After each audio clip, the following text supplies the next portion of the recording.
Hello everyone, welcome back to my YouTube channel. आज हम discuss करने वाले हैं गेट 2009 के पेपर को और आज जो हम सेक्शन डिस्कस करेंगे that will B modern algebra. साथ ही साथ ये जो वीडियो है ये है पार्ट 2-1। तो चलिए स्टार्ट करते हैं आज की वीडियो को। आज का हमारा क्वेश्चन क्या है, the number of elements of a principal ideal domain can be.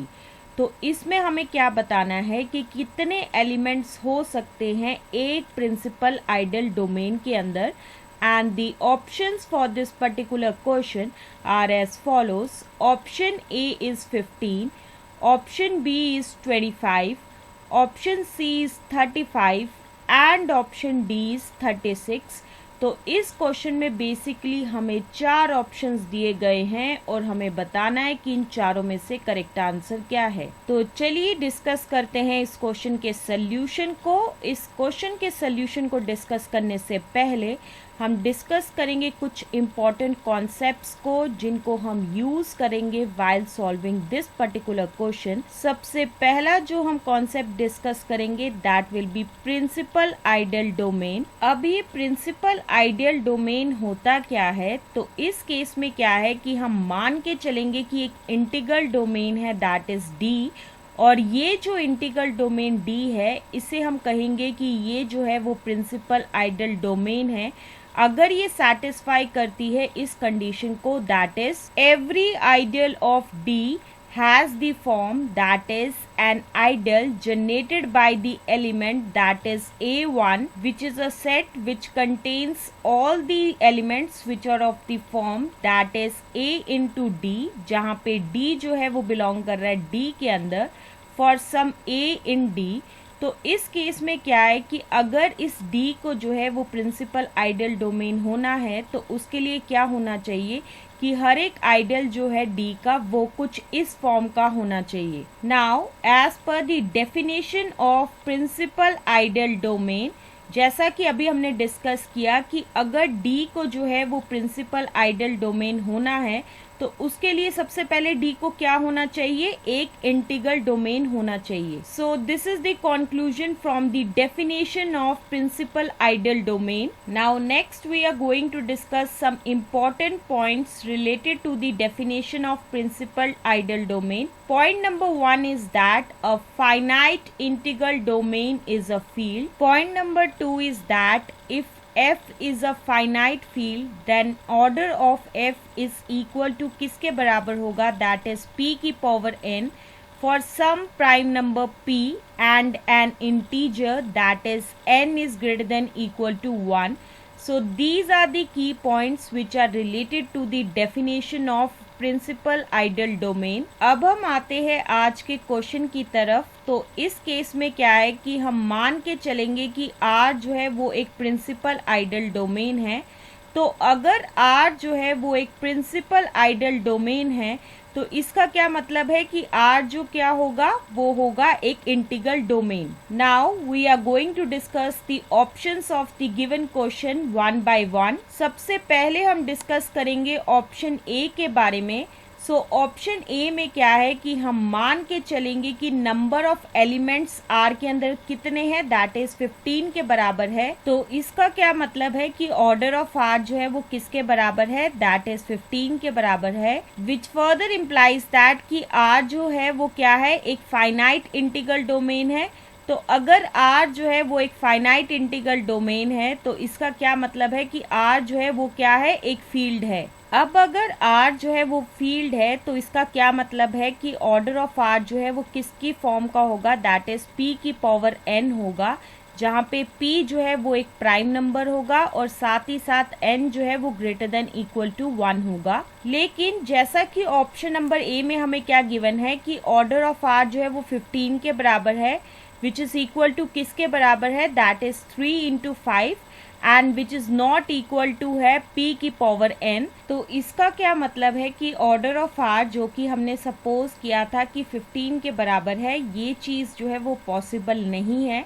तो इसका क्या मतलब है कि ऑप्शन ए जो है वो बिल्कुल सही नहीं है। अब हम आते हैं ऑप्शन बी की तरफ। तो ऑप्शन बी में क्या है कि हम मान के चलेंगे कि नंबर ऑफ एलिमेंट्स आर के अंदर कितने हैं, दैट इज 25 के बराबर है, जिसका क्या मतलब है कि ऑर्डर ऑफ आर जो है वो 25 के बराबर है।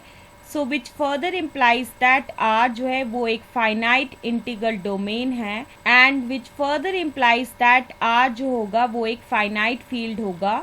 So which further implies that order of R जो है वो किसके बराबर होगा, दैट इज p की पावर n के बराबर होगा, जहाँ पे p जो है वो एक प्राइम नंबर है और n जो है वो ग्रेटर देन इक्वल टू 1 है। अगर ऑर्डर ऑफ r जो है वो किसके बराबर है, दैट इज 25 के बराबर है।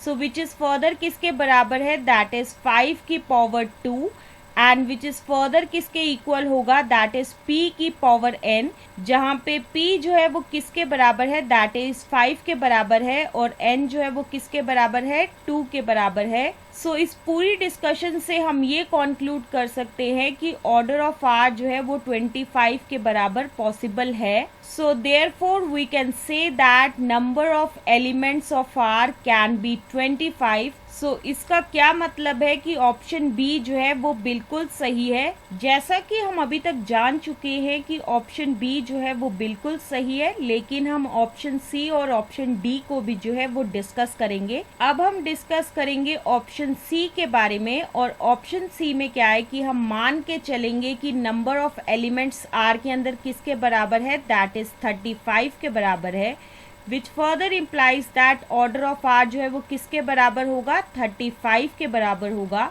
जिससे हमें क्या पता चलेगा कि आर जो है वो एक फाइनाइट इंटीग्रल डोमेन है, and which further implies that R जो क्या होगा वो एक फाइनाइट फील्ड होगा, which further implies that order of R जो है वो किसके बराबर होगा, दैट इज p की पावर n के बराबर होगा, जहाँ पे p जो है वो एक प्राइम नंबर है और n जो है वो ग्रेटर देन इक्वल टू 1 है।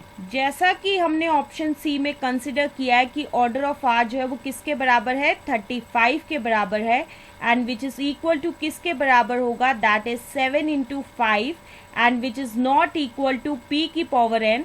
सो इसका क्या मतलब है कि ऑर्डर ऑफ आर जो है, जो कि हमने कंसिडर किया था 35 के बराबर है, ये केस जो है वो बिल्कुल पॉसिबल नहीं है। So therefore we can say that number of elements of R can not be 35। So इससे हमें क्या पता चला कि ऑप्शन सी जो है वो बिल्कुल गलत है। अब हम आते हैं ऑप्शन डी की तरफ। तो ऑप्शन डी में क्या है कि हम मान के चलेंगे कि नंबर ऑफ एलिमेंट्स आर के अंदर किसके बराबर है, दैट इज 36 के बराबर है, that is order of R जो है वो किसके बराबर होगा, 36 के बराबर होगा। So which further implies that R जो है वो एक फाइनाइट इंटीग्रल डोमेन है, and which further implies that R जो है वो एक फाइनाइट फील्ड है, and which further implies that order of R जो है वो किसके बराबर होगा, दैट इज p की पावर n के बराबर होगा। जैसा कि हमने ऑप्शन डी में कंसिडर किया है कि ऑर्डर ऑफ आर जो है वो किसके बराबर है, दैट इज 36 के बराबर है, एंड विच इज फर्दर किसके बराबर होगा, दैट इज 6 का whole square, and which is further equal to होगा 2 का स्क्वायर इंटू 3 का square, and which is not equal to p की पावर n। सो जैसा कि हमने ऑप्शन डी में कंसिडर किया है कि ऑर्डर ऑफ आर जो है वो 36 के बराबर है, तो ये चीज़ जो है वो पॉसिबल नहीं है। सो इस पूरी डिस्कशन से हम ये कह सकते हैं कि number of elements of R can not be 36। So इसी वजह से जो है ऑप्शन डी जो है वो बिल्कुल गलत है। अब इस पूरी डिस्कशन से हम ये कॉन्क्लूड कर सकते हैं कि सबसे पहला पॉइंट जो हम कॉन्क्लूड कर सकते हैं कि number of elements of a principal ideal domain can not be 15, 35 and 36। और दूसरी चीज जो हम कॉन्क्लूड कर सकते हैं कि number of elements of a principal ideal domain can be 25। So on the whole we can say that option B जो है वो बिल्कुल सही है। So that's why option B will be the answer of this particular question. So this is the explanation to this particular question, and with the explanation of this question, this is the end of this video. Stay tuned for the next video.